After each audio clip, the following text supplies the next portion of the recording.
శ్రీకాకుళంలో ఎన్నికల నియమావళి అమల్లోకి వచ్చినా ఇసుక అక్రమ రవాణా యథేచ్ఛగా సాగుతుందని, అధికారులు నియంత పాలన వైపే మొగ్గు చూపుతున్నారని, ప్రజాధనం ప్రభుత్వ ధనం విచ్చలవిడిగా దుర్వినియోగం అవుతుందని శ్రీకాకుళం నియోజకవర్గ తెలుగుదేశం పార్టీ యువ నాయకులు గొండు శంకర్ అన్నారు. 2 రోజుల కిందట ఎలక్షన్ కోడ్ వచ్చినప్పటికి కూడా ఇక్కడ వంశధార నది బోరవల్లి గ్రామం పేరుకే నదిలో 2 కిలోమీటర్ల లోపల మంచి నేషనల్ హైవే తలపించిన రోడ్లేసి దగ్గర 50 టన్నులు బరువు వెళ్ళిన లారీలు కూడా ఈ దర్జాగా నదిలో వెళ్ళిపోతున్నాయంటే రోడ్డు ఎంత స్ట్రాంగ్ చేశారో అర్థం చేసుకోవచ్చు. నేషనల్ గ్రీన్ ట్రిబ్యునల్ నిబంధనలను తుంగలో తొక్కి యథేచ్ఛగా ఇక్కడ ఇసుక దోపిడీ జరుగుతుంది. ఈ సందర్భంగా నేను జిల్లాలో ఉన్న అధికారులకి అడుగుతున్నా, మీరు ఏం చేస్తున్నారు?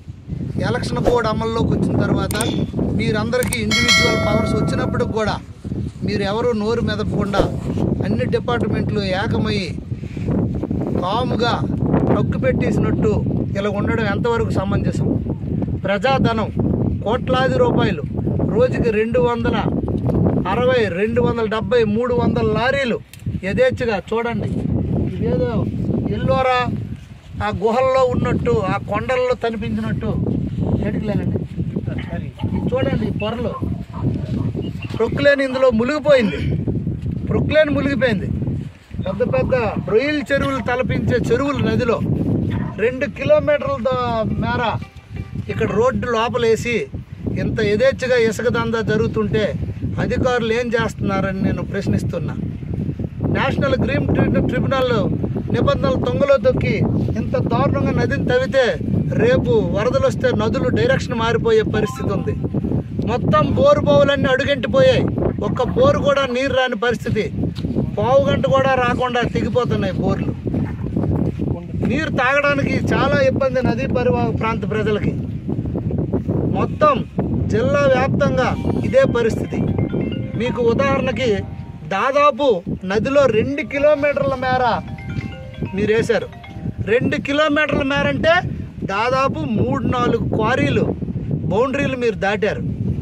ఏ బౌండరీ వచ్చినట్టు ఇది? కరజాడ, బైరే, మడపామ, యువతల బోరవల్ల, అవతల పోతయ్య వలస, అంబల వలస, గోపాలపేంట 2 కిలోమీటర్ల మేర మీరు నదిలో రోడ్లు వేసి ఇక్కడ ఎడార్లు, గుహలు, పెద్ద పెద్ద గుహలు, కొండలు తలపించినట్టు మీరు ఏదో గ్రానైట్ తవ్వకాలు జరుగుతున్నట్టు, భూగర్భ గ్రానైట్ జరుగుతున్నట్టు. ఇదిగోండి ఇక్కడ ప్రొక్లేన్ కూడా మునిగిపోయే పరిస్థితి. ప్రొక్లేన్ కూడా మునిగిపోయింది ఈ నదిలో. రేపు వర్షం వస్తే ఇవన్నీ ఇలాగే ఉండిపోతాయి వరదలు వస్తే. అలాంటి పొజిషన్లో ఇక్కడే 3, 4, 5, 6, 7, 8 దాదాపు 8 ప్రొక్లేన్లు, పెద్ద పెద్ద ప్రొక్లేన్లు. అది కూడా ఒక బకెట్ వేస్తే లారీ నిండిపోయినంత ప్రొక్లేన్లు పెట్టి ఇంత యథేచ్ఛగా ఇసుక తవ్వకాలు జరుగుతుంటే అధికారులు చోద్యం చూస్తూ ఊరుకోవడం ఏంటని నేను ప్రశ్నిస్తున్నాను.